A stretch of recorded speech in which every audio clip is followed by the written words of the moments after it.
Ever since Tulsi Gabbard was named by Donald Trump as the designate for Director of National Intelligence, we've been talking to you a lot about her and saying, here's what she's brings to the table. We've also said, here's what a lot of people are accusing her of. I've been posting some things recently that's been all out, especially by the what some call the deep state, some call the foreign policy elite or whatever, the establishment in Washington.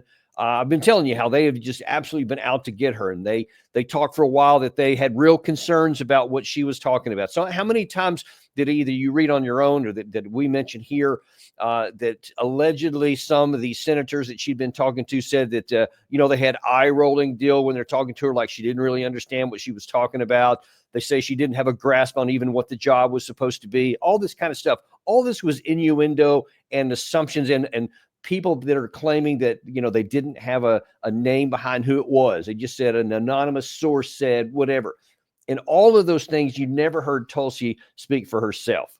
Well, one of the reasons why they tried at the last second to get her off of the public hearing, they said, well, because this includes a lot of intelligence stuff, we're going to go ahead and put her on a closed hearing so that we can talk to her. Well, that was a no-go, because now then what they were afraid of, what everyone was trying to do, was keep Tulsi from directly addressing the American people so people could hear for themselves what she had to say. Well, all of those efforts failed because today she had her day in the court of public opinion, and she got to speak for herself. And I think she absolutely knocked it out of the park and showed why these people are really so afraid of her. I'm going to show you a few snippets here from her opening statement, and then we're going to see a few of the difficult situations she had, because she had some questions to face and sometimes a hostile senators that were trying to knock her out a little bit more, and we'll see how she responded to that. But first of all, I'll show you these, and you'll see why I was so excited about her nomination and why I say she is absolutely what the United States needs. First of all, she said one of her first tasks is to correct the damage done to the intel community and the lack of trust Americans have in it. At a time when trust in the intelligence community, unfortunately, is at an all-time low. Chuck Schumer admitted a few years ago, quote, "You take on the intelligence community, they have 6 ways from Sunday at getting back at you." For too long, faulty, inadequate, or weaponized intelligence have led to costly failures and the undermining of our national security and God-given freedoms enshrined in the Constitution. The most obvious example of one of these failures is our invasion of Iraq, based upon a total fabrication or complete failure of intelligence. This disastrous decision led to the deaths of tens of thousands of American soldiers, millions of people in the Middle East, mass migration, destabilization, and undermining of the security and stability of our European allies, the rise of ISIS, strengthening of al-Qaeda and other Islamist jihadist groups, and strengthening Iran. Here are just a few other examples.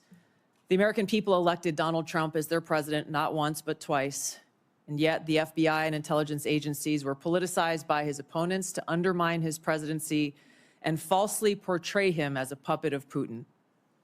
Title I of FISA was used illegally to obtain a warrant to spy on Trump campaign advisor Carter Page, using a Clinton campaign-funded false dossier as their so-called evidence.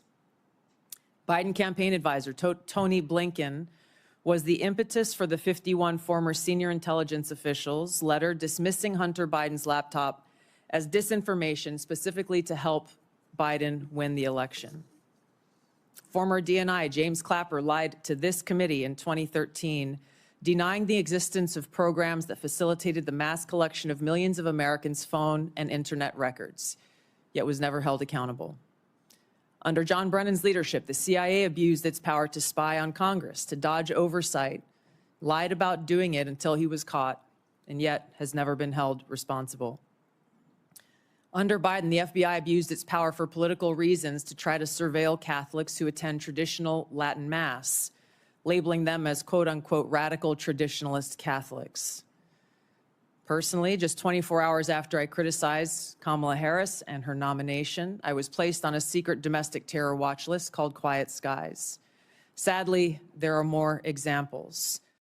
So you can see right there exactly why the institution and the the deep state, or certainly the Democrats, were all interested in getting rid of her. The last thing any of these people want is someone to come in as the director of national intelligence and faithfully discuss the intelligence, and to not cherry pick it, and to not twist it, or even outright fabricate what the intelligence says so that they can influence the president to say something that they want.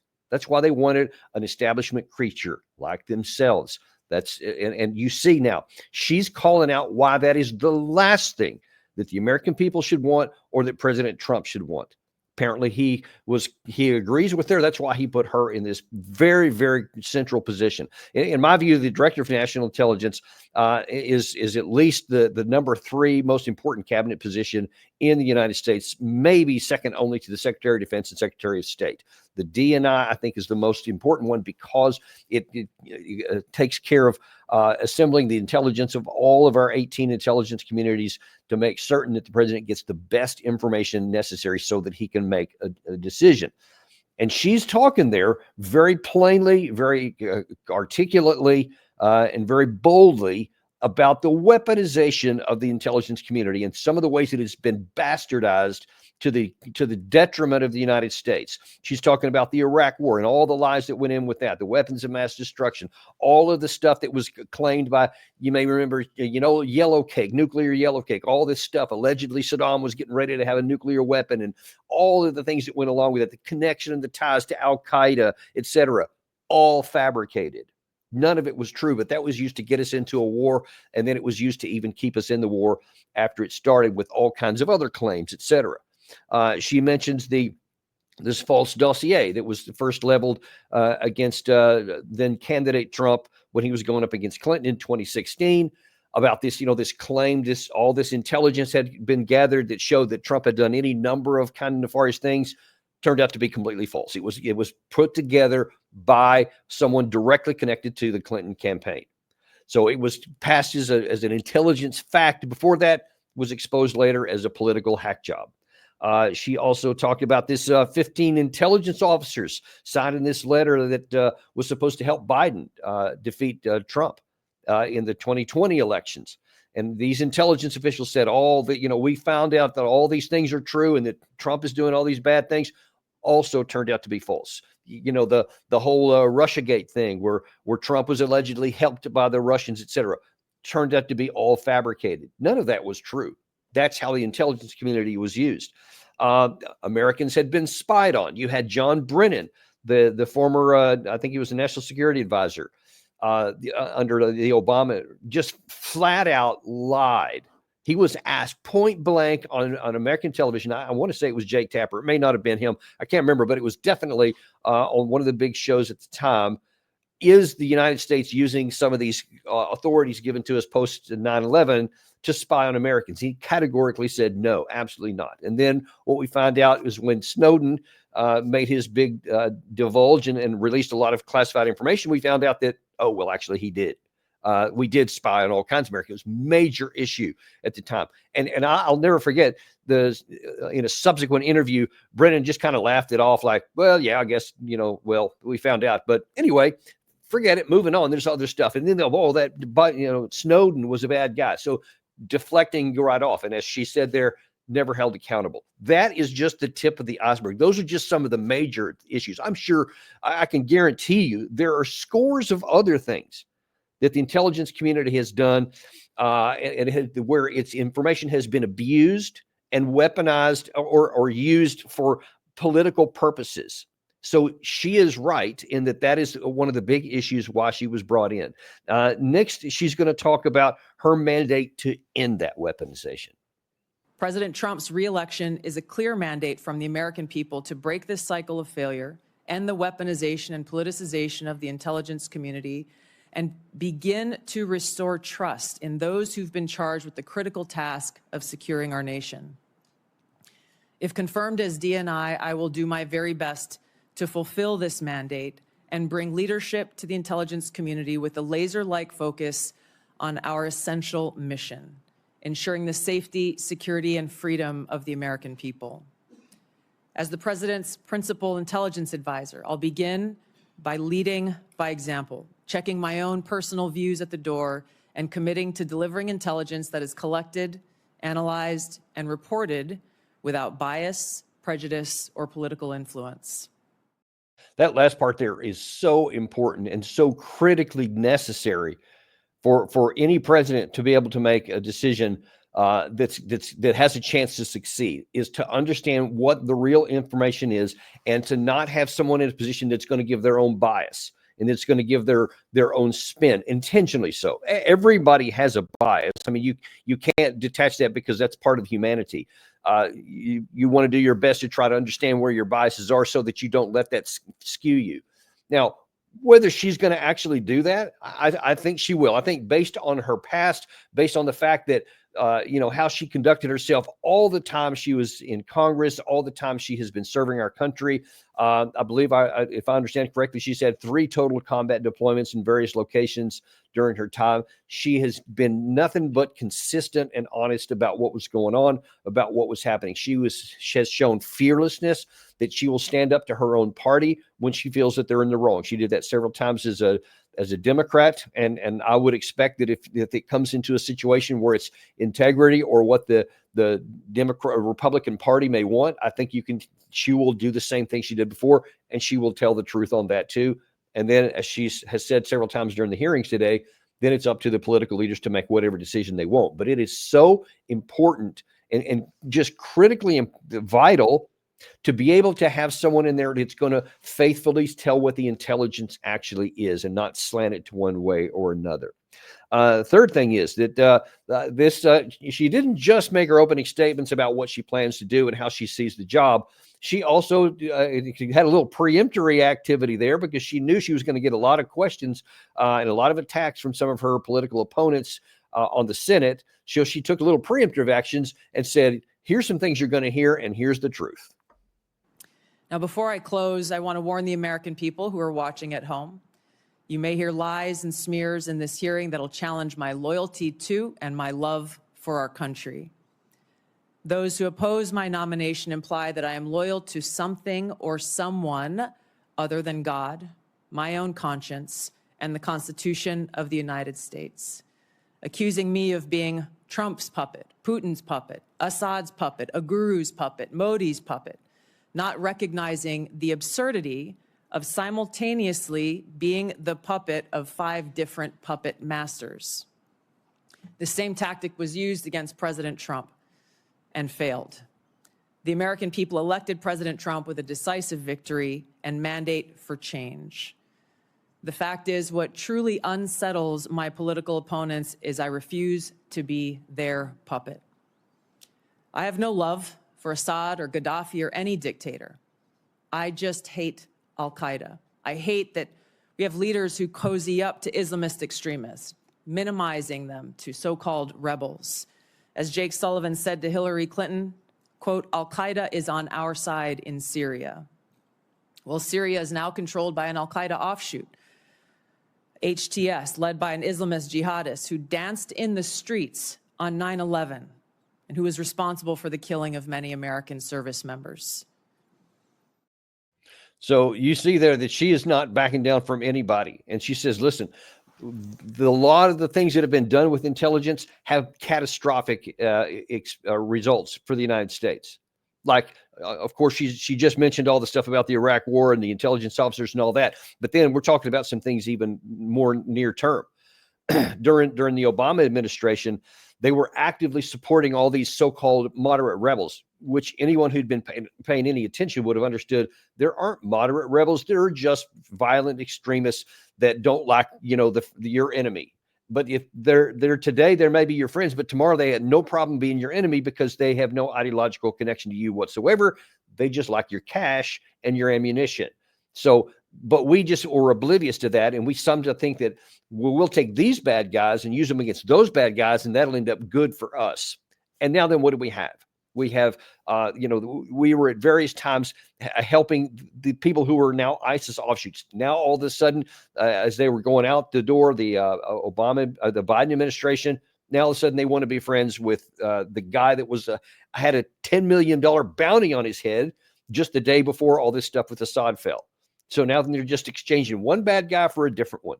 And there's nothing different or better for the United States interest on that. And she's pointing out a lot of these things, and she's just saying, listen, I'm nobody's puppet. I'm not Trump's puppet. I'm not Putin's puppet, etc. So, and she's laying the groundwork down that then was acted upon when other of these senators came up. So if they thought they were going to get somebody passive or they were going to, catch her in a gotcha moment, they might have done a little more research first. First of all, here is Senator Moran thinking he's going to make a big point of saying, does Russia get a pass with you? I want to make certain that in no way does Russia get a pass in either your mind or your heart, or in any policy recommendation you would make or not make. Senator, I'm offended by the question because my sole focus, commitment, and responsibility is about our own nation, our own security, and the interests of the American people. In carrying out the responsibilities of the Director of National Intelligence, if confirmed, no country, group, or individual will get a pass in my fulfilling that responsibility of providing that full intelligence picture so that you all can make the best informed policy decisions for the safety, security, and freedom of the American people. You have my commitment to be completely objective, unbiased, and apolitical, and I hope you understand my commitment to our country's interest. Now, a little background on that, because one of the comments that Tulsi has been accused of many, many times is being pro-Syria and pro-Russian. And she gets that charge because if she has not just fallen in like a puppet behind all of the comments from the Western European and American media, politicians, etc., that Russia is evil and always bad, so everything they do is evil and bad, and here's the Ukraine side, they're all good and everything they do is right. And she says, okay, that's not accurate. Here's what's accurate. And one of the other things specifically about Russia, they said, you justified what they did and you said it was right for them to go into attack Ukraine. No, she did not. She never did. She never took Russia's side. What she did was call out the truth. She was saying, yes, and I think she actually said it elsewhere in this hearing, Russia invaded Ukraine. Russia started the war, period. Point blank, no questions about it. But she has also previously said the truth that our actions helped precipitate that. It's like, and I've used this analogy before, but it's really appropriate here to understand where she's coming from. That's like saying, if a guy goes into a cave where a bear is at and goes in and shoves that bear in the chest and yells at her or something, and then the bear takes a swap and hits the guy and scratches his face or whatever. He goes running out of the cave and said that bad bear is terrible. I mean, he's going after, he's evil. Well, what do you think a bear's going to do if you go into his cave and just slap him in the face and you punch him in the chest? He's going to hit you back. You'll be lucky if you walk out of there alive. And so to continue to press the Russian bear, and with going, NATO was going to go in there. We're going to give weapons. We're giving ammunition. We're not going to hold them to the Ukraine side to any of the agreements that they had with Minsk and otherwise, is going to be provocative to Russia, just like it would be if Russia did that to us in Mexico or Canada or Cuba, hypothetically speaking. That's what she's saying. Because she didn't just say, no, it was an unprovoked attack by the Russian side, which Biden did and almost everybody in the West did, just reflexively. She said, it wasn't unprovoked. They're wrong in what they did, which is what I've said. The same position I've had from the beginning. Russia clearly attacked here. I've done a whole show on the alternatives Russia could have had diplomatically, that they short of war. But no one can be surprised by what happens. And I dare say if the same thing happened to us in reverse, we might take even more aggressive and military action than the Russians have. But that's what's behind it. So it's just nonsense and completely counter to the reality to ever suggest she was ever anything but pro-American. And that's what, I mean, and she's still, as I understand, an active serving Army Lieutenant Colonel in the U.S. Army Reserve. She's deployed with that unit before. And she has served her country with valor and with distinction. She has literally put her life on the line for her country. How dare anyone suggest her loyalties lie anywhere else but that. Anyone who wears the uniform obviously loves their country. Anyone who's volunteered to go into a combat zone, which she did, can never have that question and that challenge. And so I thought she handled it pretty well by saying that she was insulted by that comment, but still, as you see all throughout this, and again, underscoring why she's perfect for this job, composed her demeanor. She didn't get too crazy. She didn't, start pointing fingers or whatever, but she unequivocally and very confidently held her ground there. Next situation there where she's saying, listen, it's not just intelligence. It's not just faithfully talking about the intelligence and giving things out, but it's also protecting the American people. If confirmed as Director of National Intelligence, is number one, make sure that we don't have illegal and unconstitutional programs within the intelligence community, making sure that we enact security clearance reform to limit access to our nation's top secrets, make sure that every single person in the workforce understands their rights as whistleblowers and the legal channels to take, which would include coming directly to you as members of Congress, as well as establishing a direct hotline to myself should they choose to take that path. Part of the backstory of this question that she's answering here is that she was accused of flip-flopping. And when she was a congresswoman, she was against what's known as Section 702 of the FISA court, which is used for intelligence gathering purposes, but also was misused to spy on the American people. She was incorrectly claimed that she wanted to get rid of that while she was a member of Congress. She didn't. She was very expressly overt, saying, I am for the provisions we need to do intelligence gathering, and I'm against anything that's going to compromise the American people or spy on them. That's what she was at, and she's never said anything different, and she's not saying anything different today. And a lot of the misuses and abuses that took place earlier on are now significantly reduced, which she also addressed. So that was the first one. She also wants to say, look, we want the intelligence to be gathered, and we want it to be gathered correctly. One of the other things she referred to there about whistleblowers. I don't know if all of you are aware of it, but I myself was a whistleblower when I was on active duty. I came after my second combat deployment to Afghanistan after I returned in late 2011. In 2012, early 2012, I wrote an article in which I called out the lies that were being told to the American people and to the U.S. Congress by our senior military leaders and our senior government officials in the Defense Department, that they were flat out lying to the people. And I had seen some people did it wrong before then. Then Specialist Manning, you may recall, who just gave a whole bunch of classified materials to WikiLeaks or whatever, ended up going to jail. I was opposed to that because I said he didn't follow the law. He didn't follow the rules. He didn't follow the regulations in the U.S. Army, et cetera. And what Tulsi Gabbard is talking about here is she has oftentimes said, when she was especially a senator, a member of the House, she said, Snowden actually provided some information that we needed. Without him, we would have never known that Brennan was lying to the American people when he categorically said we were not spying on Americans. And then it was exposed that, oh, yeah, he actually did. And we only know that because of Snowden. What she said many times in this hearing here was that it matters how you get the stuff out of there. There were things that were allowed, available to Snowden where he could have done some things differently, like I was able to do because I had learned from those in the past. And she was reiterating that here, that there are paths to do it right. There are paths to do it legally. So she still said there are people who are in the intelligence community, if they discover things that are wrong or abuses of power, there is a right way to go about doing that. And she defended it. That is something that should appeal to every American. But it didn't appeal to every senator, because on the issue of Snowden, she was also pressed really hard on that. This was a long thing going between a couple of different senators, Mark Warner in particular, and Senator Bennett here, which we're going to show. But she was pretty unequivocal about where she stood here, too.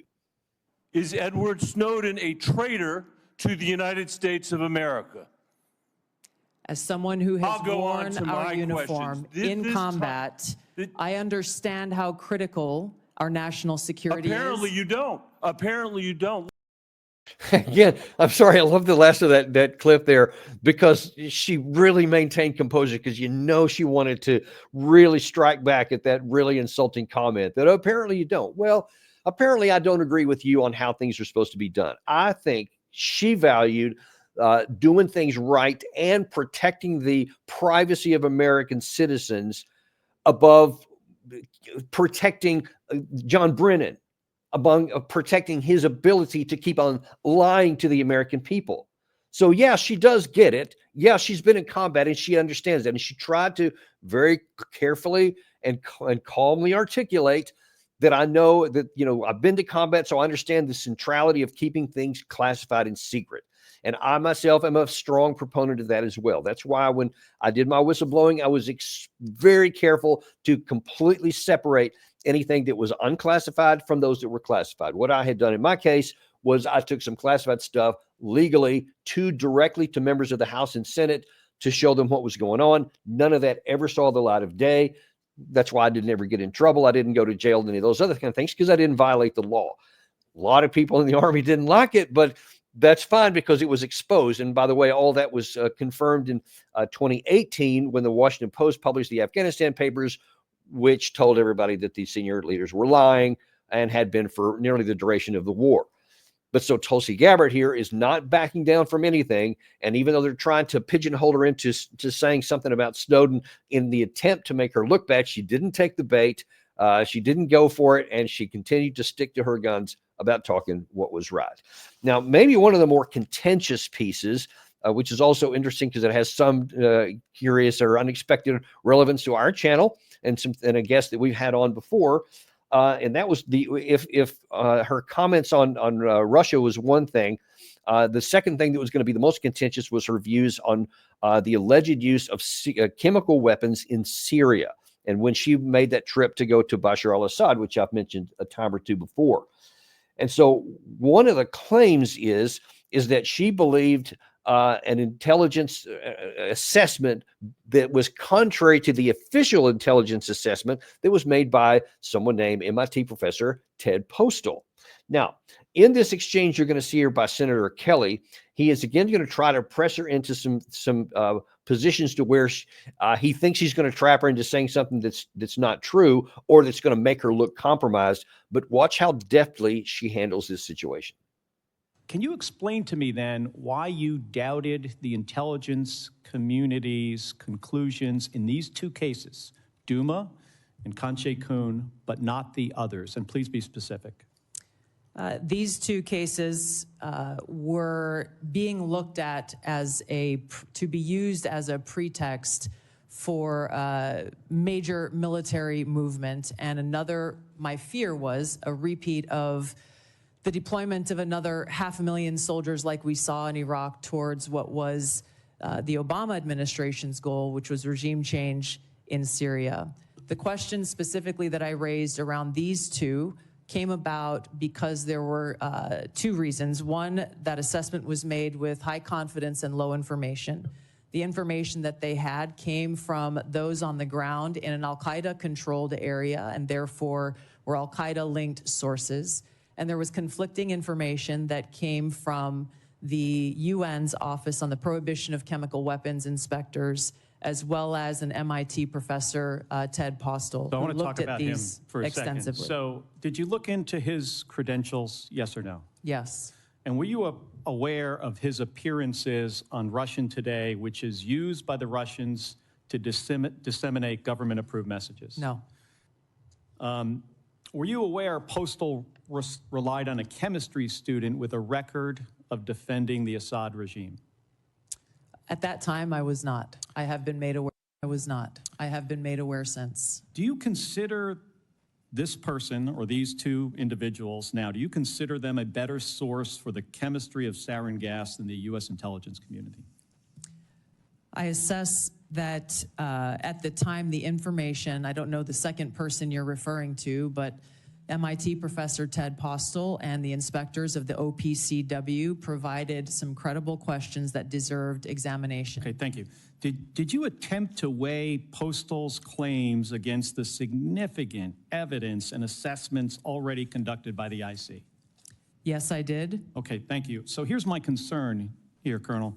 When we began this, you described a thoughtful approach to analyzing intelligence and reaching conclusions. This is what we expect of our professionals.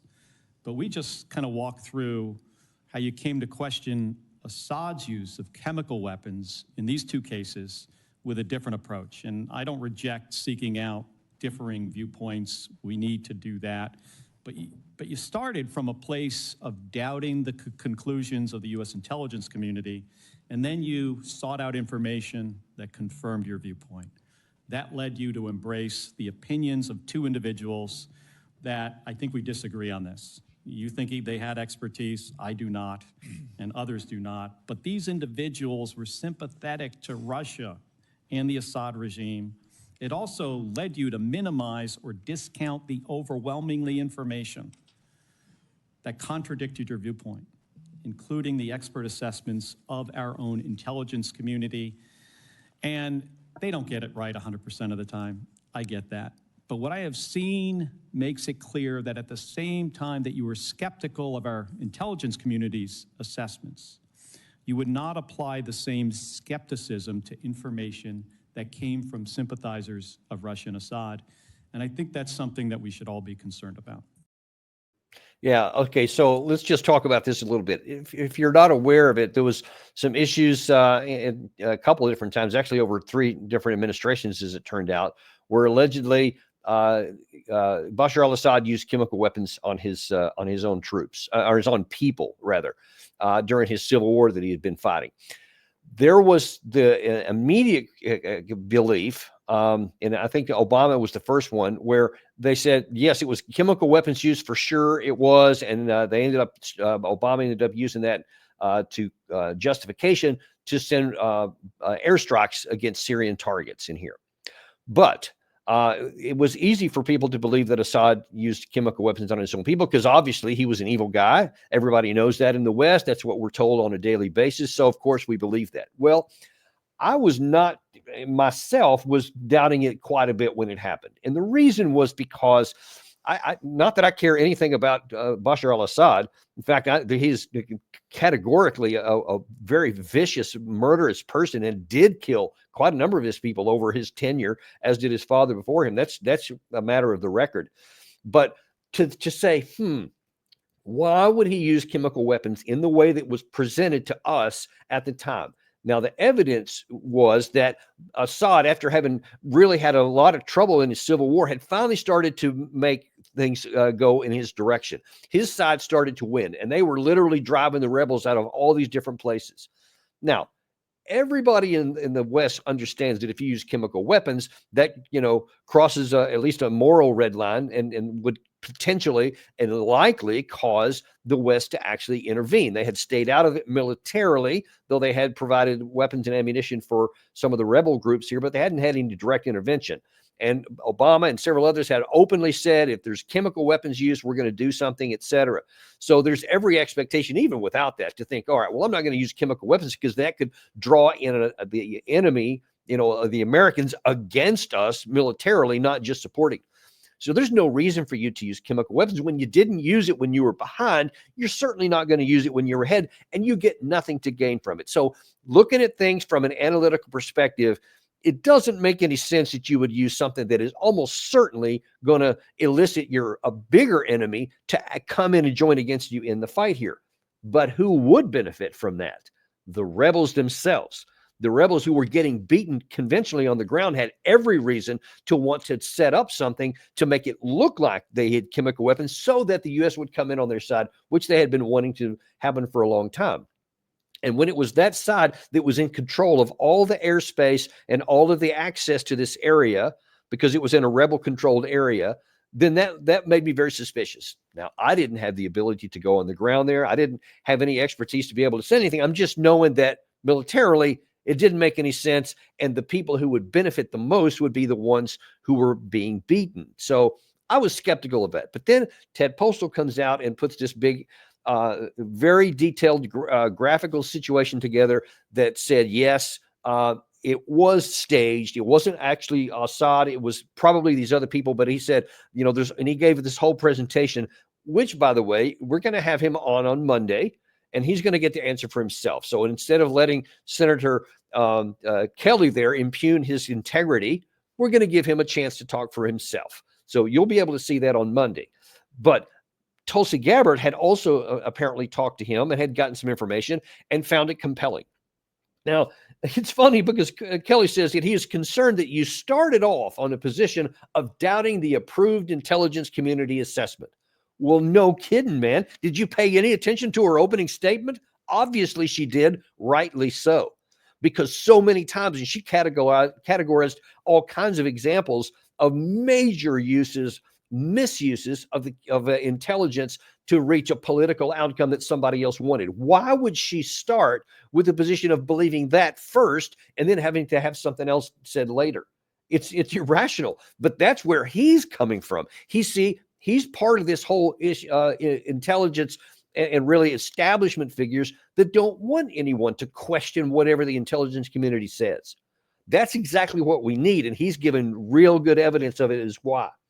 One of the other things that was talked about there was the skepticism that the information was correct, and why would Assad use chemical weapons? I've actually talked about that one here. But one of the other things I did want to talk, the senator there cast doubt on Postal because he had been on RT. Now, RT has been an English language broadcast from the Russian side that's been going. It used to be in America and in several Western European countries. They've been broadcasting for a long time. I'm not sure when they started, but certainly in the I guess the late 2000s at a minimum.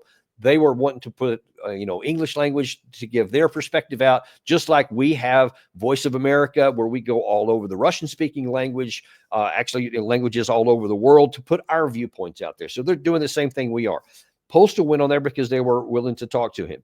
But see, he's trying to say, if you ever talk to a Russian language outlet, then you're a Russian, even though we do it.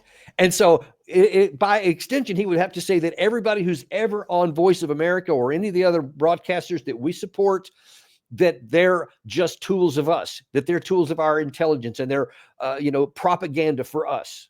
Yeah, there may be some truth to that. But see, he said, don't listen to what Postal said. That's important. And that's why we're going to have him on the show to give his side of this. Don't look at the evidence that he provided. He didn't ever examine that.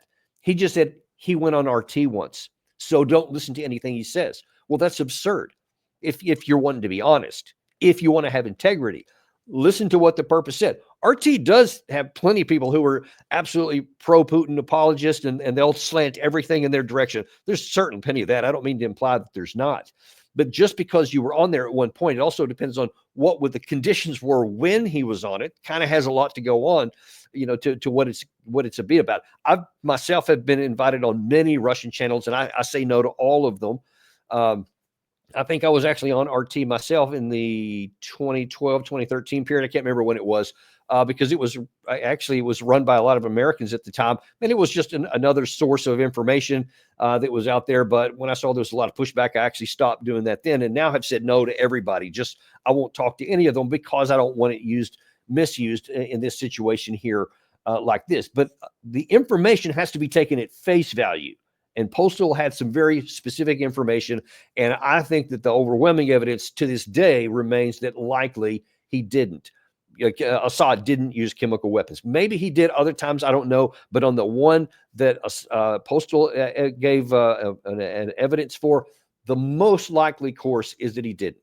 Even I can't say with any certainty that he didn't, but the evidence is very strong that Postal's view is right, not the one by Senator Kelly. So that's kind of the gist of it. There was a few other things in there, but one of the things overall that really stood out throughout this entire hearing is that Tulsi Gabbard conducted herself with the absolute professionalism that I always knew she would. She talked for herself.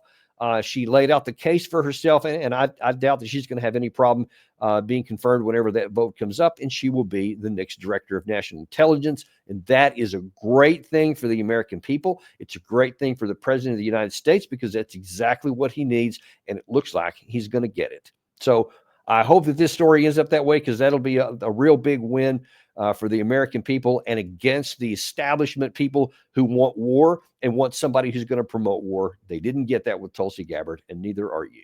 Well, appreciate you guys being with us today. Look forward to seeing you on the next episode of Daniel Davis Deep Dive.